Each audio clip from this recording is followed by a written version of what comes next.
I had a conversation last night with a mentor of mine who's working on infrastructure with us, and he said something profound. He said, for a society to thrive, there's two things that you need: education and infrastructure. And Michael and Derek talked about education and how our education system is broken and needs to be tweaked. When you look at our infrastructure, globally, infrastructure is broken and needs to be tweaked. And what a great place to start, but Puerto Rico. The best place to start is when things are down and out and the people are willing to make a change. So you look at infrastructure around the world. Infrastructure is probably about an $8 trillion a year industry, and we probably underinvest by about $1 trillion a year. The infrastructure that we have is getting old and failing. We're spending more time trying to support existing infrastructure. I saw somebody in the Washington Metro here. Washington Metro, it looks nice, but it's old and it's failing. I talked to somebody who's maintaining one of the elevators. I don't know if you noticed, most of these elevators, or the escalators, are always being worked on here.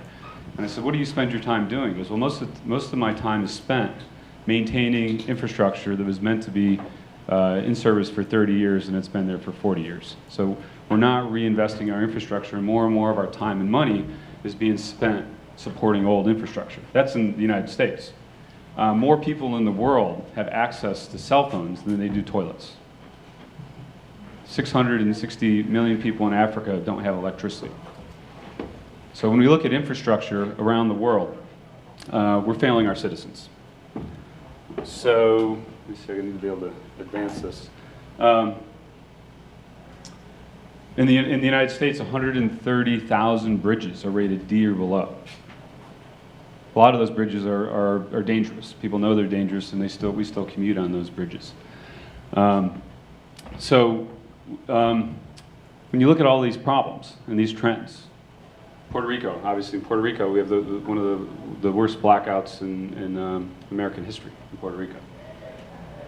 So at the BuildCoin Foundation, we created a foundation and a movement to basically make sure that every citizen has access to affordable and reliable infrastructure. And we're far from that right now. So when you ask, what's the problem? Why is it we can't bring good infrastructure to market? Well, one thing is corruption. If you're the bottom third of Transparency International as a country, you're not going to get your projects funded. Nobody wants to give you money because they think it's going to be stolen from government officials. When you look at where corruption exists, most corruption in the world comes from public infrastructure projects. The last 3 presidents of Brazil have been indicted from stealing money from infrastructure projects. So nobody wants to give, it's really difficult to give money to those kind of countries.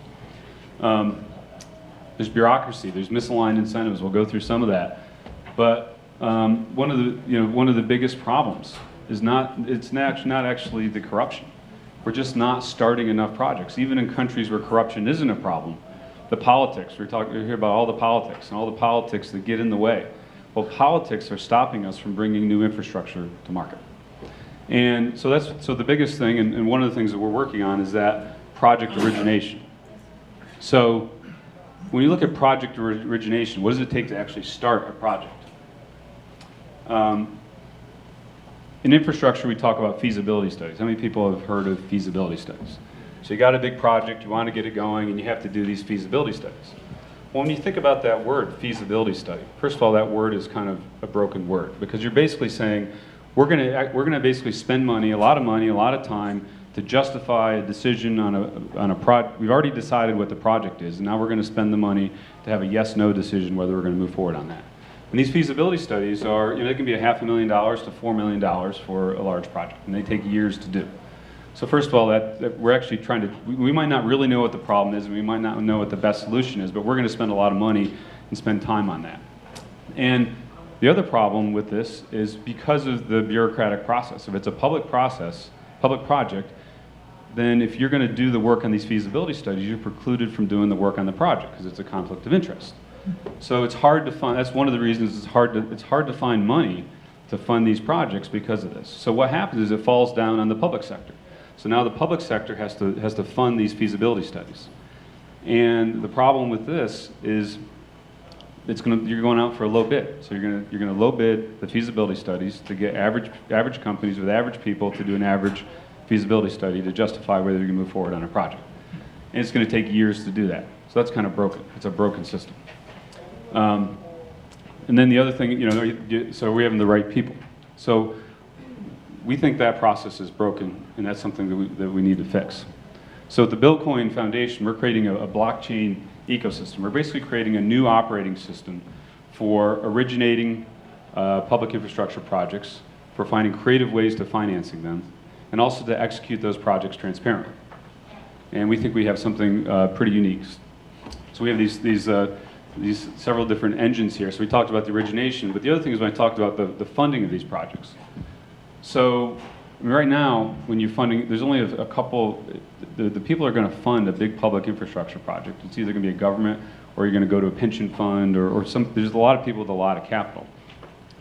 But if we can open this up to citizens, so citizens can actually participate in their own infrastructure by crowdfunding this. So as somebody who's sitting in traffic, or somebody who doesn't have water, or somebody who doesn't have sanitation, somebody has a cell phone but not a toilet, can actually say, I'm going to contribute a little bit of my money to my community, to my family, to myself, to make sure that I can have better public infrastructure.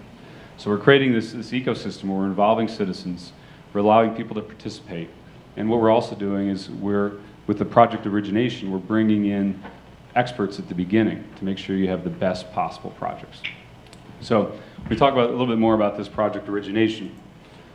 So we're creating a cyclical economy. So what we're doing is, instead of depending on government to fund these projects, we're actually creating in this ecosystem a mechanism to fund the best projects, the most strategic projects. And what we're doing is we're bringing in experts at the beginning in a transparent crowdsourcing ecosystem. So instead of actually assigning it to a junior person to say, here's a feasibility study, go do it, we're bringing in experts in the beginning to come up with the best possible ideas for those projects. And what happens is when that project gets awarded, we create a bankable, shovel-ready project. Because when you talk to people out there, there's a lot of money out there to fund these projects. I was talking to somebody the other day, and they said JP Morgan is shoveling money into projects because they have so much money they don't know what to do with it. But if you talk to them about infrastructure, they say, well, there's not enough good projects. You talk to people in this room, you talk to people that are involved in infrastructure, and they say there's not enough money. So how is that possible? What's the disconnect? Well, the disconnect is that those people that are going to invest in those projects, they're low-risk investors. There's no venture capital in infrastructure, right? They're not willing to take a risk. So they want all the details worked out. They want the project de-risked. They want it ready to go, and then the money is there to fund it. But the people that have good ideas for project, they need money to get that project from that good idea to the point where it's bankable and shovel-ready. And right now, there's no money to fund that, and when it does get funded, you don't have the right people working on it. So we're actually creating this ecosystem where we're funding those projects, we're allowing them to be those feasibility studies, and I hate the word feasibility studies, to me it's a business plan. You're really trying to come up with the best possible business plan. And then when those projects get executed, get awarded, we're actually going to be the payment system within that project to make sure that the payments are made transparently, that there's an audit trail of what happened in the project to eliminate fraud and corruption, but also to create a reputation for people within that project. So as you develop a better reputation, a layer of trust, you can actually participate in new projects or raise money on your own projects. But what we're doing is we're taking a transaction fee and a reward from that and putting it back into the account to originate more projects. So we're creating a cyclical economy here. So the more projects get executed transparently, the more funds are available to fund more project origination. So we're taking a broken system and we're hacking that system. And we're creating a cyclical economy, and we believe for every one project that gets executed, we can create 3 more bankable studies.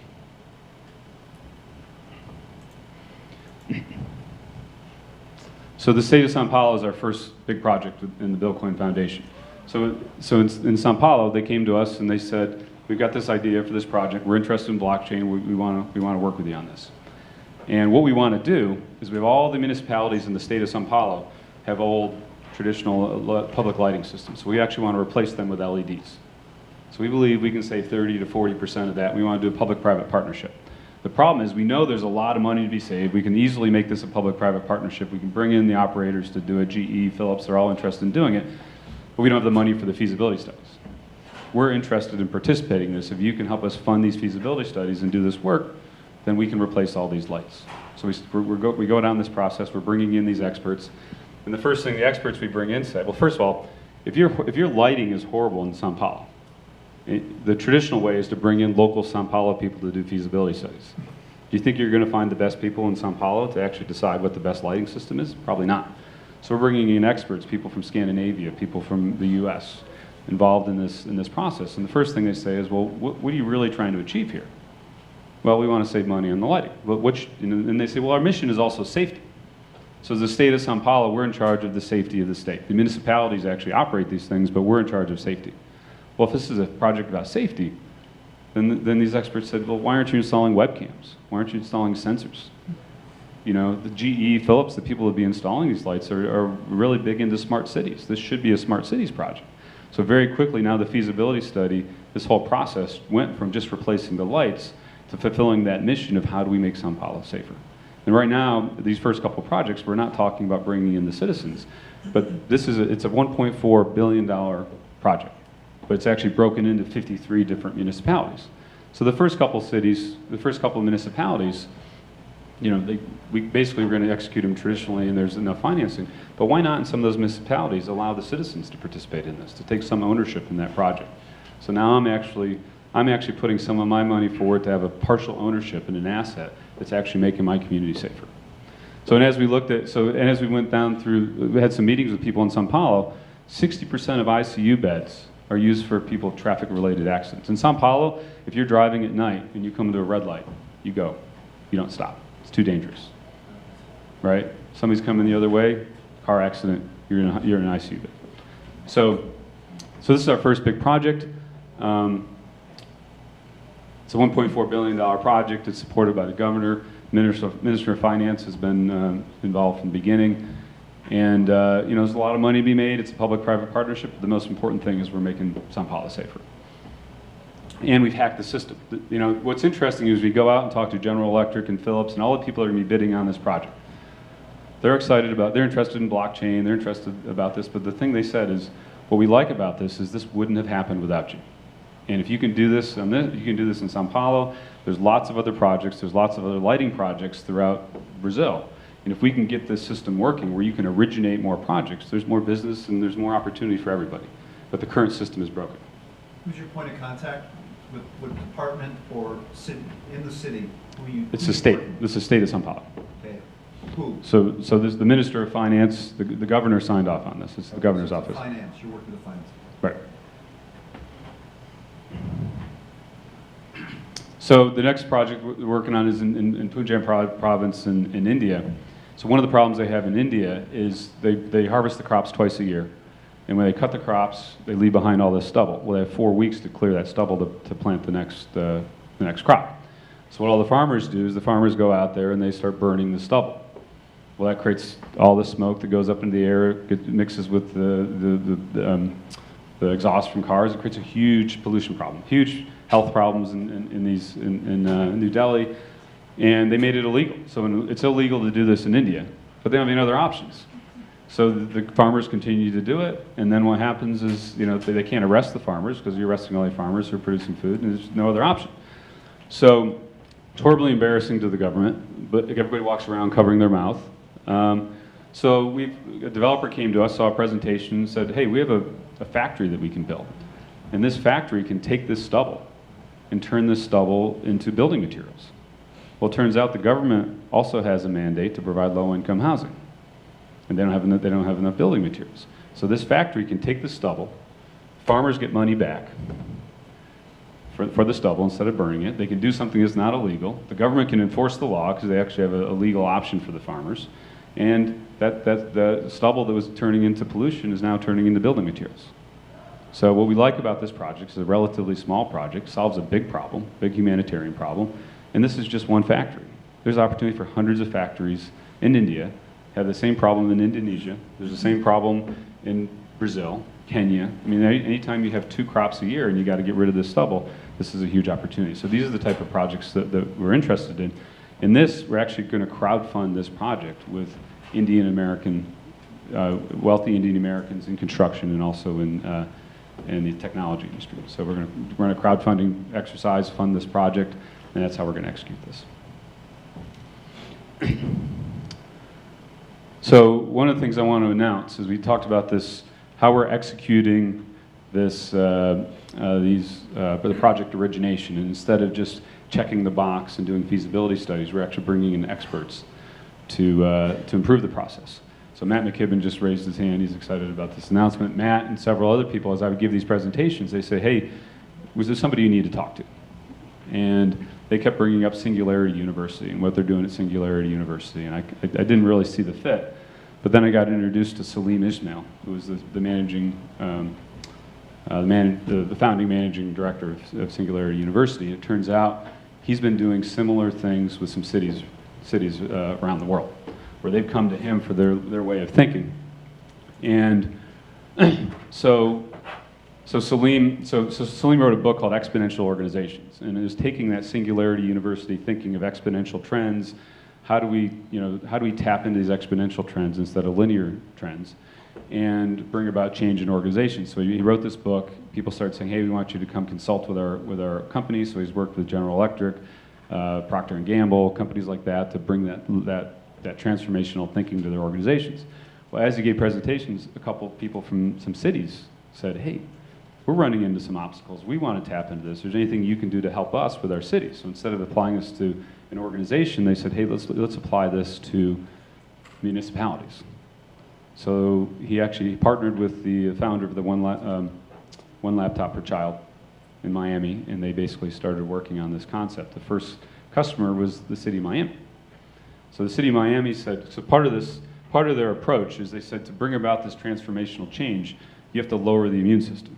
Because whenever you bring about a transformational idea, all the people that are entrenched in the system come out and try to kill the idea, right? Oh, that'll never work. We tried it. Here's all the reasons why it won't work. So you need to suppress that immune system.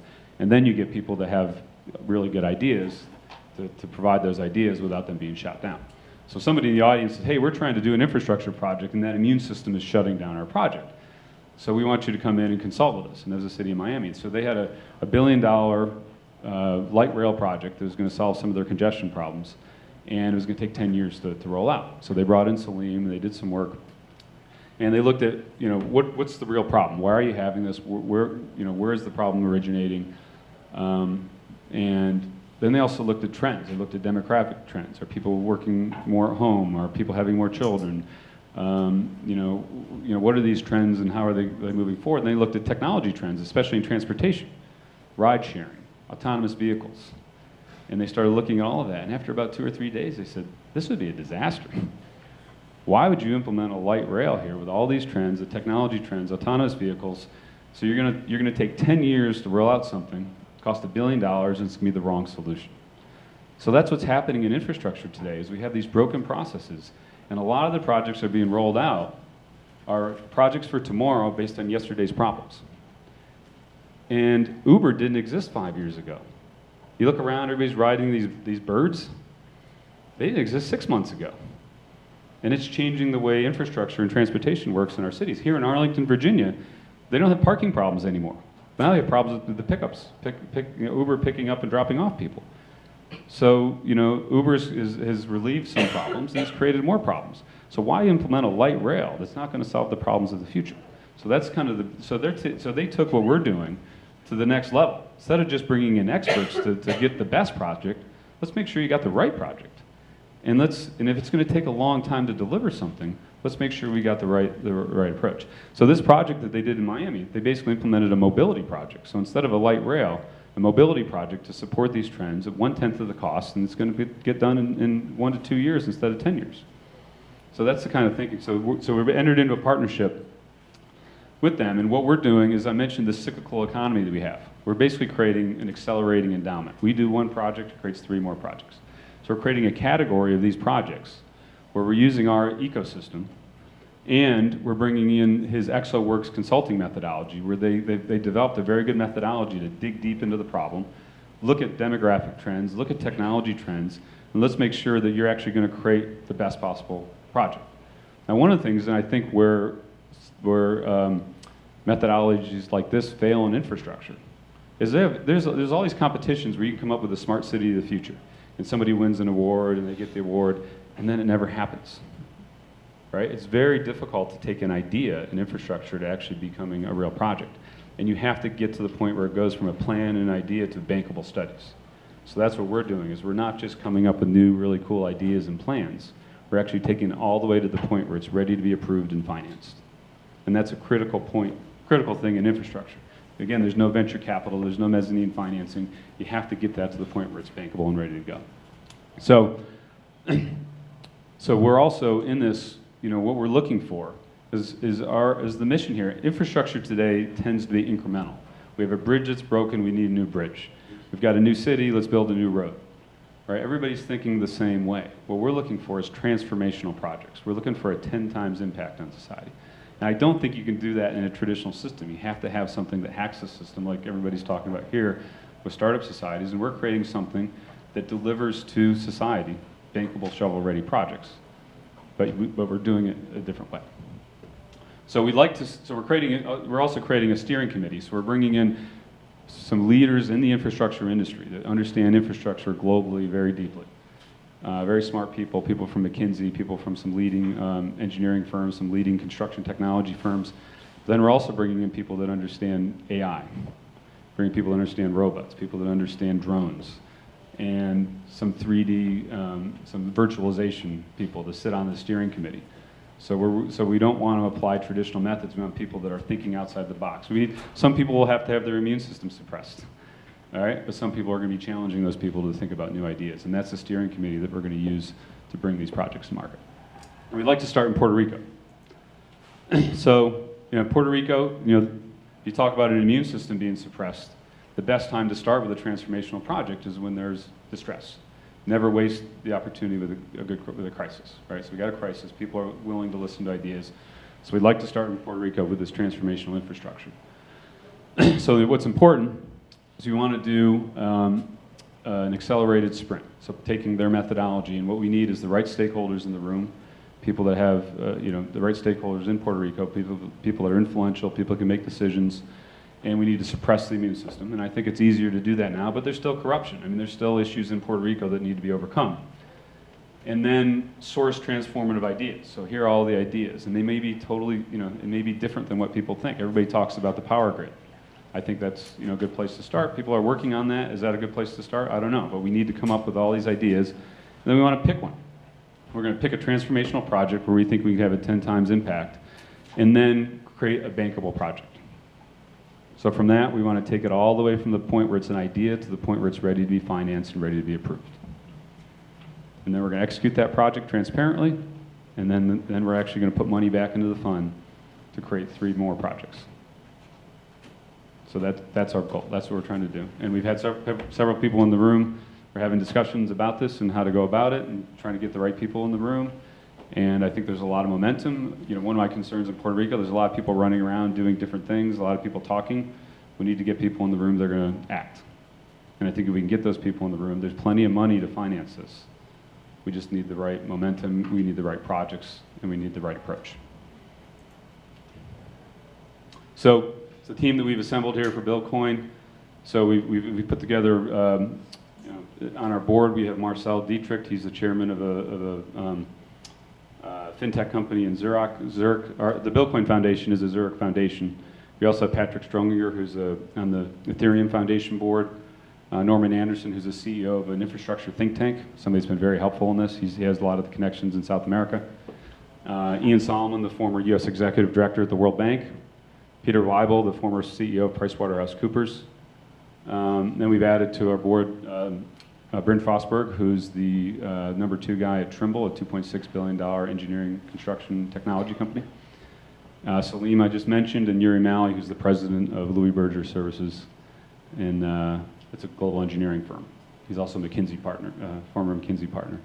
So on our blockchain, we got Matt, who's out there raising his hand, been influential. John Fox, Sushil's our technology advisor. And so those are our people that we have. We got a lot of people involved in this, a lot of people excited about it, a lot of people that have been in roles where they've tried to change the world, and they've run into a lot of obstacles, a lot of bureaucracy, and a lot of people are really excited that this is a real opportunity to tweak the system and bring about real change. So how to get involved? Follow us on Twitter. Get involved in the conversation. We have a Telegram channel. Get into the Telegram, and then also send me an email. So actually, I noticed that is not Telegram. That's our website. So send me an email. We'll get you on Telegram. So any input that you have on transformative infrastructure, any ideas, we're trying to crowdsource ideas, get it out there, get the ideas flowing. And then we're also we're raising funds. We're raising funds to develop the technology out into a private entity, but also we have a foundation. We can accept grants into the foundation, and those grants are earmarked for specific projects. So you can actually track how those funds are deployed and when they come back into the foundation to fund more projects. So we've got two vehicles for doing that. So thank you very much for your time. And we're running low on time. Have any quick questions before we sign off? Yeah. So right now, are you currently working in Puerto Rico with the government, key stakeholders in the infrastructure projects? We're not ourselves, but there's people in this room that are, and that's the next step, is to get the right people together into the room. With Salim, and this partnership the ink is fresh. So we want to get Salim and his team. Salim does have some people in Puerto Rico doing some work. Yeah. Is this based on the Ethereum network? Right now, the work that we're doing is on Ethereum, but when we go live, it's likely not going to be Ethereum. Thank you so much. All right, thank you.